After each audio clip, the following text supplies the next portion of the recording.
මම මේ නිර්මාණය කරලා තියෙන්නේ වාතයේ ඇති ජල වාෂ්ප බීමට ගන්න පුළුවන් උපකරණයක්. මේක මම නිර්මාණය කරලා තියෙන්නේ යුද හමුදා සෙබළුන්ට සහ කඳු නගින ඒ වගේම වනාන්තර තරණය කරන පුද්ගලයන්ට අවශ්‍ය ජලය සපයා ගන්න තමයි මේ නිර්මාණය කරලා තියෙන්නේ. මේක ක්‍රියාත්මක වෙන්නේ බැටරිය charge කරලා ක්‍රියාත්මක වෙනවා. ඒ වගේම අපිට විදුලියෙන් charge කරන්න බැරි අපහසු තැන්වලදී අපිට පුළුවන් සෝලාර් පැනල් එකක් ආධාරයෙන් මේකට බලය ලබා දීලා මේකේ ක්‍රියාකාරීත්වය වෙන්න. මේකේ සාමාන්‍යයෙන් ක්‍රියාකාරීත්වය වෙන්නේ අපි මේක ඔන් කරාට පස්සේ මේකේ තියෙන මේ ප්‍රධාන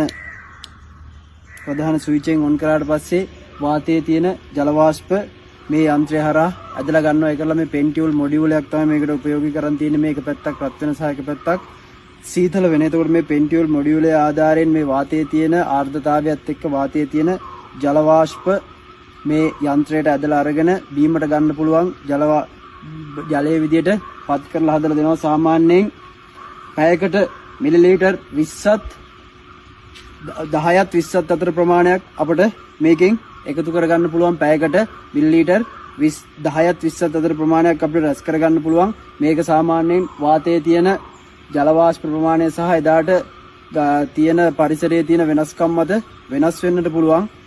බිඳු වශයෙන් තමයි මේකට එක් වෙන්නේ. එතකොට මේ